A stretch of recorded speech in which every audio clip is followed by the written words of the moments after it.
বাংলায় ৯টির বেশি সিম রয়েছে ৪,৫,৩০৭ জনের। ৫ বছরে ১৩ লক্ষাধিক বাতিল। সংসদে বলল কেন্দ্র। পশ্চিমবঙ্গে বর্তমানে ৪ লক্ষের বেশি মানুষের কাছে ৯টির বেশি সিম কার্ড রয়েছে। বৃহস্পতিবার সংসদে একথা জানিয়েছে কেন্দ্র। নতুন টেলিকম আইন অনুসারে কোনো ব্যবহারকারীর নামে সর্বাধিক ৯টি সিম থাকতে পারে। কারোর নামে তার বেশি সিম সচল থাকা বেআইনি। গত বছরের জুন মাসে নতুন টেলিকম আইন চালু করে কেন্দ্র।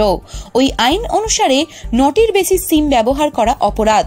প্রথমবার আইন ভাঙলে সর্বাধিক ৫০,০০০ টাকা পর্যন্ত জরিমানা হতে পারে। পরে একই অপরাধ করলে জরিমানার অঙ্ক বৃদ্ধি পেয়ে ২ লক্ষ টাকা পর্যন্ত হতে পারে। এমনকি ৩ বছর পর্যন্ত জেলও হতে পারে এই অপরাধের কারণে। রাজ্যে কতজনের কাছে ৯টির বেশি সিম রয়েছে তা নিয়ে সংসদে প্রশ্ন করেন রাজ্যসভার বিজেপি সাংসদ শ্রমিক ভট্টাচার্য। জবাবে কেন্দ্রীয় যোগাযোগ প্রতিমন্ত্রী পি চন্দ্রশেখর সাম্প্রতিক পরিসংখ্যান তুলে ধরেন। তিনি জানান, পশ্চিমবঙ্গের ৪,৫,৩০৭ জন বাসিন্দাকে কেন্দ্র চিহ্নিত করেছে। তাদের নামে ৯টির বেশি সিম রয়েছে। এছাড়া সর্বাধিক সীমা অতিক্রম করে যাওয়ার কারণে গত ৫ বছরে বাংলায় ১৩,৬৯,৪৩৪টি সিম বাতিল করা হয়েছে বলেও জানান কেন্দ্রীয় মন্ত্রী।